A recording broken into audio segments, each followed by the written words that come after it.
Hello, everybody. Today is Monday, June 2nd, 2025. And our topic for today is communication. I want to welcome you to the this month's webinar, What Turns You On? I'm Dr. Alexandra Katehakis, and I look forward to talking to you about this very important topic of communication.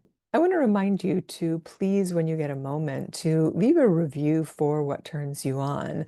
You probably know by now that Amazon readers, and if you're an Amazon reader or purchaser of books, it's really helpful to have reviews from people who've already bought a book, who tell you what they like about the book and how they've used it. So even if you write one or two words, I really, really appreciate that. And if you're watching on YouTube, don't forget to like this video and subscribe to our YouTube channel.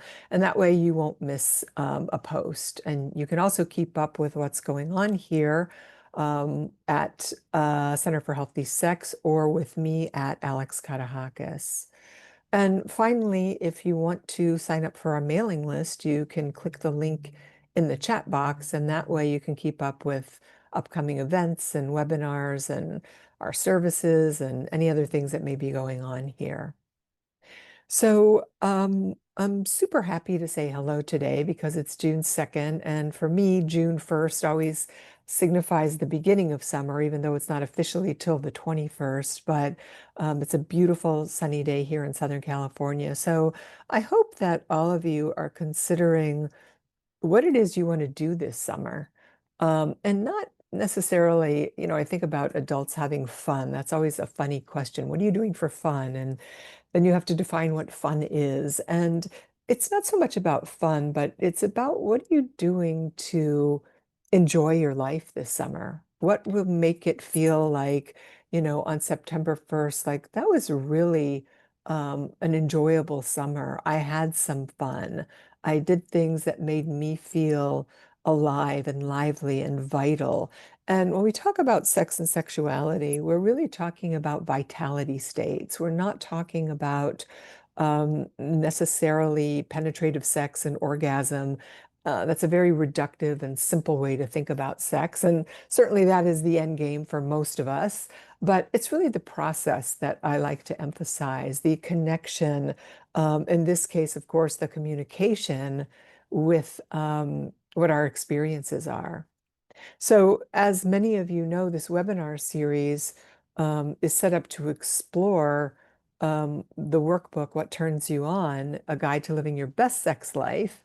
And it's designed to help you get honest with yourself and how you define sex and sexuality. So, you can enjoy the kind of touch you like, the sexual activities that you enjoy, and you can have an explicit and meaningful conversation with a sexual partner. So, in order to ensure that you are having that kind of experience. So, communication doesn't seem to be a very sexy topic, right? It's not like talking about sensuality or touch or affection or sex toys or things of that nature, but really about how we connect with each other. And I really think that communication is key to any kind of relationship. Without good communication, then you don't have good sex and you don't have a good relationship or a good partnership or a good relationship with your friends, families, bosses, you name it. You just cannot. And I've even had that experience recently, um, with a doctor's office. And this is not by any means to denigrate doctors. I'm very grateful that we have doctors, but I've noticed that when I go to a new doctor, if it feels like the communication isn't there, that I can't get that person to call me back in a timely manner, or they're really listening to me, instead their head is just in a computer and they're typing notes, then I know that I'm not going to have a good relationship with that person. So I move on. I find someone else that I feel like I click with. And I know that seems a little tangential. Like, why are we talking about doctors and not sex partners? But I think it's sort of a training wheel situation that if you can't advocate for yourself in a situation where you are engaging somebody for a service, and it doesn't feel right, but you keep going back, but you're not getting what you want to need, then that doesn't make that person a bad doctor. For example, they might be extremely competent, but you don't click with them. And if you don't click with them, you're not going to have a good medical experience. I don't care if it's, a dermatologist or someone who's looking at your fingernails, or certainly with a more serious health experience, you better be in relationship with somebody that you feel you have good communication with, who listens to you, who sees you, who hears you, who doesn't dismiss everything that you say or doesn't really answer your questions. So that's why I think communication is key to any great relationship. And it's not just about talking, it's about it can be difficult, and it can include, invisible contexts that go on, like, social context, like what is going on in our world today, socially, when it comes to sex and sexuality and genders and sexual orientation.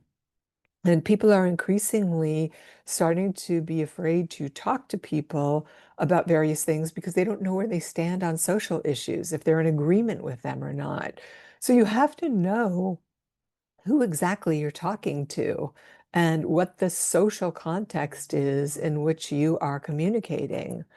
There can also be historical contexts, which have nothing to do with you and everything to do with the other person. But if you don't know their history, if you don't know what their triggers are, what their traumas are, then you might say something that seems perfectly innocent to you that is incredibly hurtful or inflammatory or scary for the other person.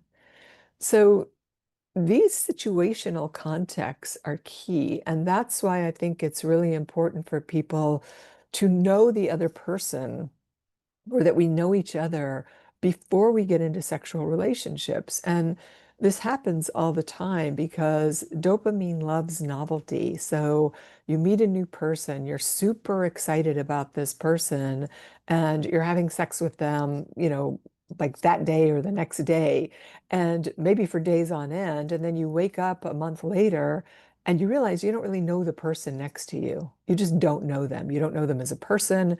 It's starting to leak out, seep out.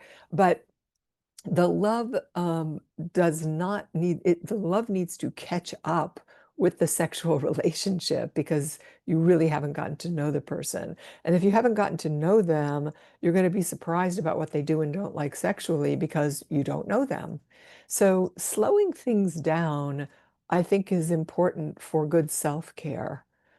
It's important to also sort of stoke the fires of the erotic, to really be intentional about what you're doing with somebody, what you want. Does it feel like a good fit? And this is a paradox that I think is very challenging for people to hold because for some people, if they wait too long, then they've already convinced themselves that this person isn't the right person for them. And if you don't wait long enough, you don't know whether they're the right person for you or not.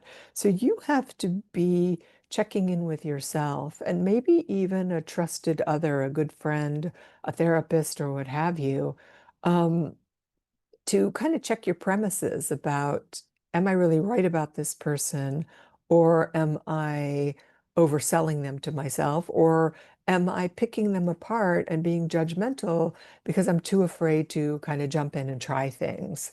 So these are the things to be mindful about. So pay attention to the social, historical, and even current situational contexts that are present when you start to get involved with somebody. And it doesn't matter if one person is more into it than the other person is. Other things that can come into play are race and class and gender or socioeconomic status. The person in the power position should take responsibility for the inequity by taking extra care to create an environment for no to be said and heard. And so it's interesting. I read something recently, or maybe, no, I didn't read it. I heard Terry Real He was on a Modern Love, which is the daily podcast, which is worth a listen to a couple weekends ago. And he was saying that he thinks that the millennial males may be the last generation that got this matter of consent right, because now we're off into a whole different world of gender equality, I fear. I don't know if that's true or not, but it's looking that way. But that millennial males have been so careful about their privilege as males to be mindful of consent with females. Or if they are two males together, the male in the power position is mindful of that. Or if you're a person of color with a person who's Caucasian, just all of those things come into play, and we can't ignore them and say, well, I don't see color, or I don't see gender, or I don't see socioeconomic class. It's all there. It's all implicitly bound into who we are. And even if we're two average, straight white people together, that doesn't mean we don't have diversity issues. Just because you can't see them doesn't mean they're not there. So this is why an environment of safety that's created to say no is crucial to stepping into the most vulnerable thing we can do with another person, which is to turn ourselves over to being vulnerable and sexual, and trusting in a situation where we can't actually defend ourselves. So think about that when you think about the person you're involved with now. What are their vulnerabilities? Do you know all of them? Have you asked about them? Have you shared your own vulnerabilities? And how do you decide who's in the power position when you are engaging with somebody sexually? There are all these de facto assumptions where we don't really look at our power. And a female can be just as powerful as a male in a situation, especially if there are power dynamics or um, dynamics of domination and submission.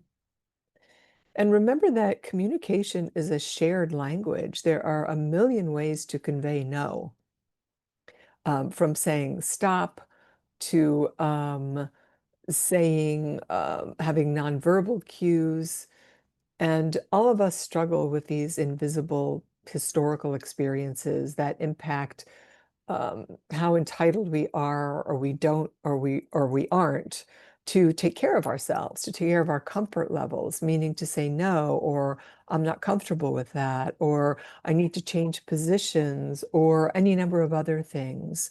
So it might be useful to take some time to write down all the invisible, historical, social, religious, political things about yourself that somebody would not know upon meeting you.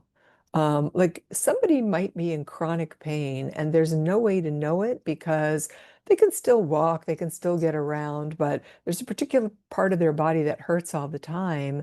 And if they don't communicate that and then they jump into bed with somebody and then all of a sudden they find their knee or their back or their neck is hurting, there's no way for your partner to know that. So take some time, today or this week after this conversation to ask yourself, what are the invisible things about me that I would want to share with somebody? Someone asked, can the power position change over time? Well, certainly it can. Power shifts and changes every single day. It can change in the middle of a sex act. It can change over the life of a relationship. And that's why these conversations are not one and done conversations ever. So if you have a new sex partner and you say, I'm not comfortable with that, and that person is somebody you end up falling in love with and deciding to marry even, at some point you might say, you know what, I'm more comfortable with that now because I know you and I trust you and we have a history together and I know you would never hurt me or take advantage of me. So these things are fluid, they're ever changing from moment to moment, day to day. So I can't underemphasize how much our history affects how likely we are to do something like put other people's needs before our own. And ask yourself, do I do this? Do I always submit? Do I always capitulate? Am I codependent? Am I a people pleaser? These are all sort of falling under the same, rubric, if you will. And if you are somebody that does that, ask yourself why you do that. Why do you put other people's needs before your own? Now, if you're hosting a dinner party or you're hosting people at your house for something, then it's your responsibility to put other people's needs before your own. You serve them first, you ask them if they want something to drink, you help them get a plate of food, you accommodate them because you are offering them your home, your space, your food. You're opening your space up to them because you want to attend to them in that way. It's a gift that you're giving. There's a graciousness to that. There is a serving component to that. But to do that in every aspect of your life is going to leave you in deprivation. You won't ever get what you want and need because you'll be so busy, putting people in money's parking meters and opening their car doors and, helping them with their groceries that you can't get your own errands and work done. So ask yourself, do I put other people's needs before before my own? If so, why do I do that? And if so, where did I learn to do that? And what do I need to do to stop doing that in a way that's appropriate and serves everybody? And practice paying attention to what's true for you instead of accommodating the other. Like, do I really want to help this person? Do I really need to cancel my appointment in order to accommodate them? Is it really what I want and need? And make sure you talk about your fears, your concerns. You talk about why it's not in your best interest to do something. And it may feel a little selfish to you initially, but eventually you'll start to make a distinction and be discerning. And this is a bit of a sticking point in our culture today because everybody has become so unbelievably narcissistically self-centered that it's all about me and it's not working for me and I have to get my needs met and me. So it's not that either. It's not an all or nothing proposition. It's a both and. What do I need in order to feel safe in this sexual situation? How am I going to communicate that to the other person? What does the other person need and want? And can I do that for them? And if so, then it should be a heck yes. And if not, I should ask myself what's standing in my way and can I work it out? And someone asks, is there a recommended frequency of communication around sex in a healthy relationship? Well, I would say trust your instinct in that. What feels right for you? It's not a prescribed thing like you need to talk about sex every single time you have sex. No. Nor is it that you do it once a quarter or every 6 months. It's whenever you feel like something has changed for you, something is off, something is missing, something is different. And I would recommend that you not wait because then it can be a fire hose coming at your partner. That all of a sudden I've been, banking these things or writing them down for 6 months or a year. And let me tell you all the things that's wrong with our sex lives, as opposed to, something's been coming up for me. I've noticed it a couple times in a row. I really need to talk about this so that it's one thing or two things. It's not 500 things coming at your partner at once. So, talk about your fears, your concerns, your wants, your needs. These can be very fun conversations also. They don't have to be scary or dour. People that are avoidant tend to hide what they want and need, and then they go get their needs met elsewhere. And so that is really a recipe for disaster in a relationship, that you have to force yourself to be in uncomfortable conversations in order to grow and get what you want and need. So ask yourself, how can you create further stigmas about explicit conversations around sex and sexuality for yourself and for your partner?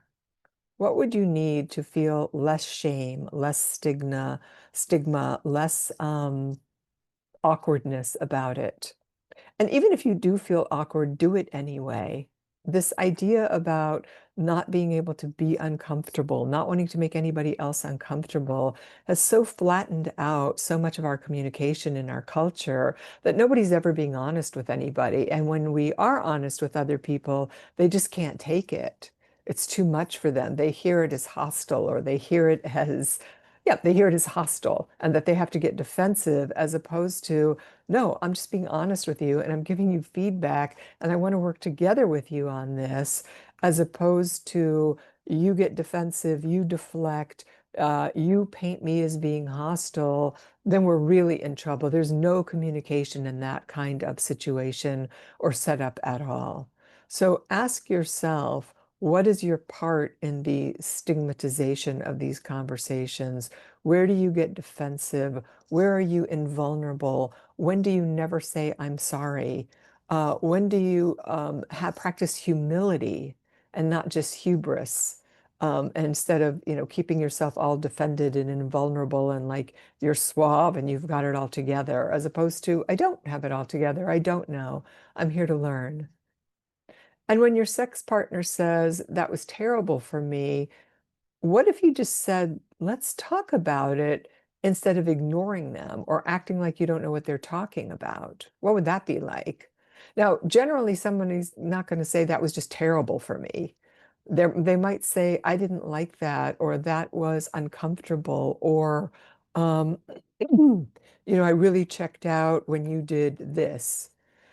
Instead of getting defensive and acting like you didn't do anything wrong because it's not about you, what would it be like if you could lean into that and say, tell me more about your experience? I want to help you. I want to help us be better lovers. I want to know more about what just happened there so we can, um, change it and make things better for both of us. Wouldn't that be a more open-hearted, kind response, as opposed to deflecting, ignoring, telling them they don't know what they're talking about, gaslighting them, all of that? And if the person had a bad experience with you, then you'll probably feel bad about it or regret that you continued, right? So ask yourself, what do I want sexually? And if your answer is, is your answer what others expect of you? Um, is it what you think they should want you to want, or what you really want? So again, this goes back to our individual integrity. What do I want? How do I want to show up? What kind of conversations do I want to have? When somebody gives me feedback, can I handle it? Can I actually take it in and be constructive with it, as opposed to getting defensive about it? And how do you contribute to the breakdown of communication before or during or after sex? Or maybe you don't. Maybe you're very attentive. Maybe you're always checking in. Maybe you're saying, how are you doing, or how are we doing? And what solutions can you bring to your dating life or your relationship on a daily basis? How do you check in with your partner? What do you ask them? So this is about checking in with yourself and really knowing yourself. That is the whole purpose of this workbook, What Turns You On. How do you know yourself? Do you know what turns you on? Do you know what you like? Do you know who you are? And can you actually communicate that to another person? That's what you want to make friends with, is with yourself. And then after you make friends with yourself, then can you go a step further and communicate it to your partner? And what solutions can you bring to your dating life or your relationship on a daily basis? Again, is about looking for where there might be problems, or how you might engage in nonviolent communication.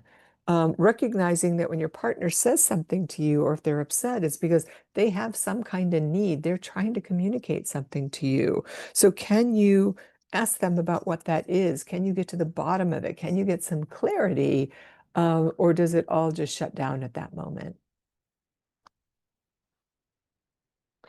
So this then goes back to the question that I ask in a lot of my books, in Erotic Intelligence and also in Sexual Reflections and What Turns You On, which is, what are your values? What are your personal guiding principles? What matters to you?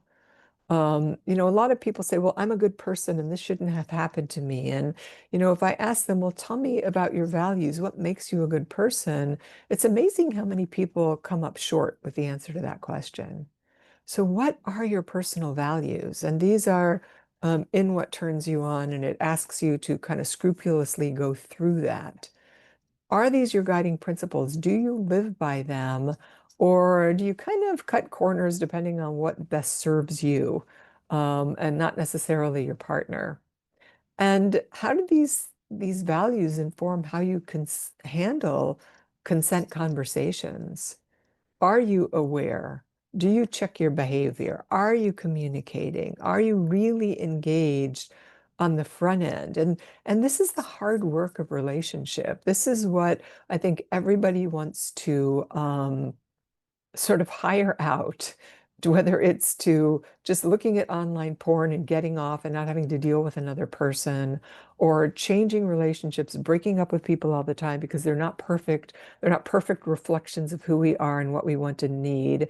And now everybody's consulting ChatGPT for relational questions. Which are, can be fine and useful to an extent, but you're asking a machine that has absolutely no subjectivity whatsoever, meaning it's not a human being. It doesn't have the nuance of what it means to feel and care. And our basic humanity is not there.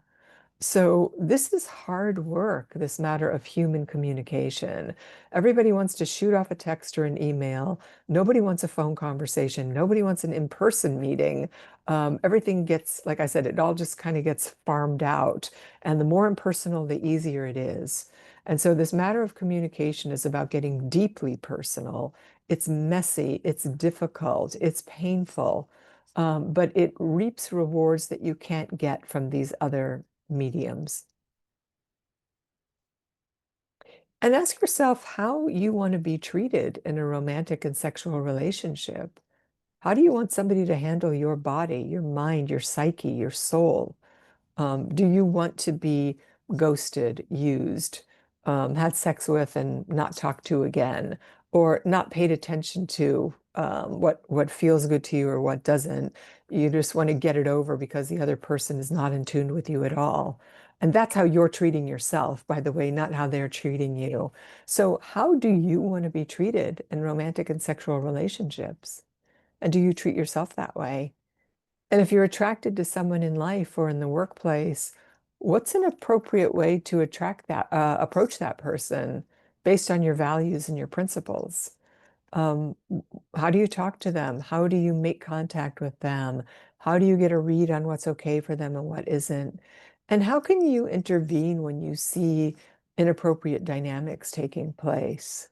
We talked a lot about toxic masculinity in the previous decade, um, and also gender equality. We've been talking about that since the 70s, probably before that, but the 70s is really when it came around. And are you still upholding those values? Do they still matter to you? When you see somebody doing something inappropriate or saying something that feels a little smarmy or off, do you intervene? Do you help course correct? Are you a good citizen in that regard? And obviously, you have to make sure that it's appropriate and that your own safety is at hand first and foremost. But there are plenty of ways to think about good communication and practicing your values every single day. Also, if you have any questions about sex or sexuality, you can contact us at 310-843-9902. Someone writes, what are the best ways to get unstuck after no communication about sex for years? Well, I think by having the courage to tell your partner that you want to talk about sex. And there's no way to couch this or sort of, kind of get squirmy around it. I think it's about saying, look, I feel like we've been stuck in our sex life for years, and I want to find a way to get unstuck, and I want to start to talk to you about it. And one thing you could do is suggest that both of you take some time to write out what's been missing for you. Like, what are your fears? What are your concerns? What kind of sex life would you like? And write about yourself, not about blaming the other person for what they haven't done. So don't use any you statements. You have to use all I statements and make a date for whatever, 3 days later, 5 days later. Just sit down with what you've written out and have a conversation with each other and check in with each other as the conversation goes along. After like 10 or 15 minutes to say, how are we doing? This is how I'm doing. Or let's just talk about this one point, because if you both come to the table with 5 or 10 different points in an hour, you might just get through one. And if you agree to what the rules of engagement are, that we're only going to make I statements and we're not going to blame and shame each other, that this is a we problem, it's an us problem, it's not a you problem or a me problem, that we are going to work as an intimate team against the problem, then you're going to have a much better chance of having a constructive conversation than if it just devolves into a fight. And if one person starts to feel like it's getting, um, well, they're getting triggered or it's getting derailed, then just stop and say, I think we should take a time out here and pick this up later. But we both want to continue the conversation. And good luck with that. And if you can't do it yourselves, then you should hire a professional. You should go see a therapist. All right, someone else says, my anatomy is unusual, large labia. How do you talk about that openly when most images show women as small and tiny in those areas? Well, I think you just talk about it. You'd be surprised what people are interested in and not interested in. I had a client who was just distraught when things changed in the probably the 90s when women started eradicating their pubic hair because he loved pubic hair on women. And it was really difficult to find because I have a colleague who used to say that pubic hair is an endangered species because women were lasering it off and getting rid of it and really fashioning their genitals as if they were children instead of adult women. And it was really hard for this guy to find a date because how do you ask women about their pubic hair if you can't see it? So to denigrate your body in that way is really about your lack of acceptance of your own body.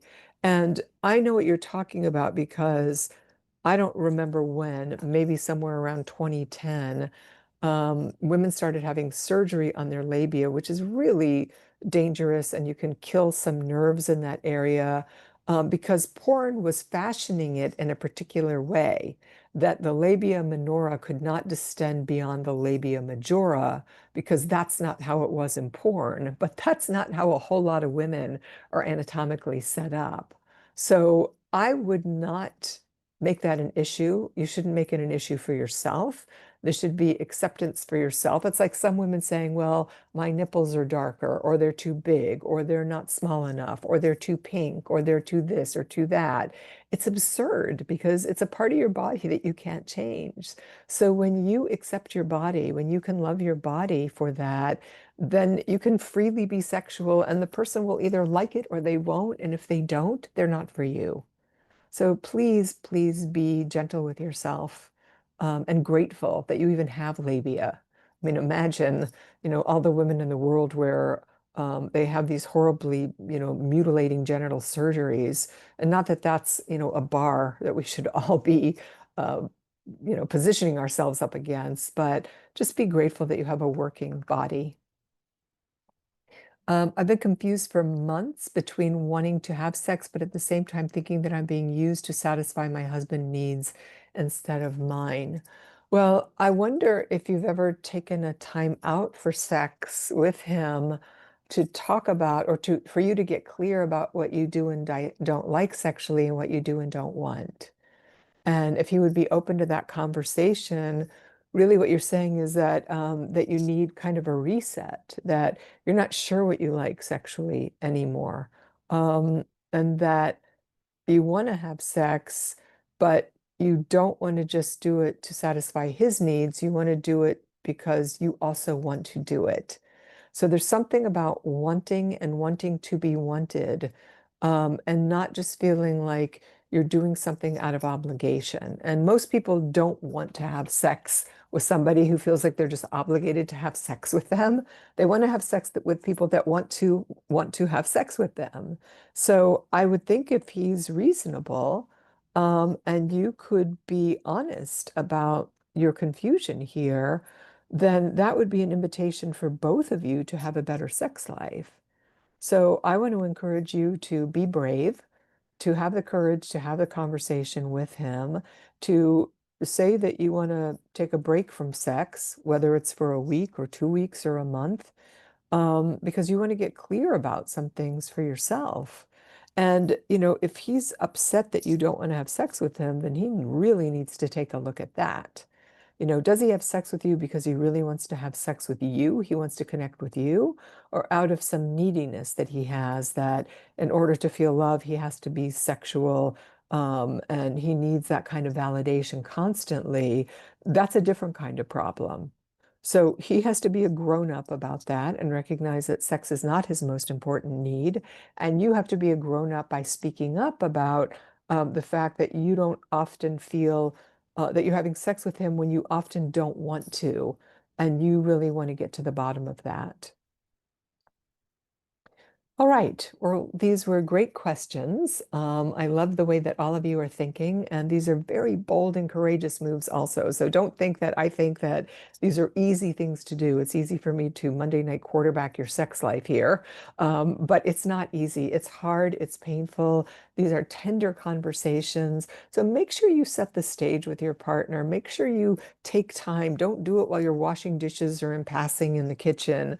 Really sit down and say, this is a difficult thing for me to say. This is tender. I don't want to hurt your feelings. This is not about shaming or blaming either one of us. It's really about, I want to be able to have a better sex life with you. And I'm trying to figure this out for myself. And I want to figure it out together.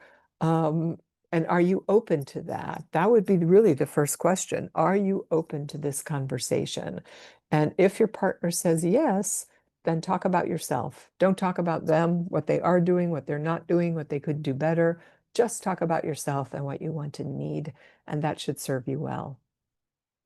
All right. So until July, I hope you have a beautiful June.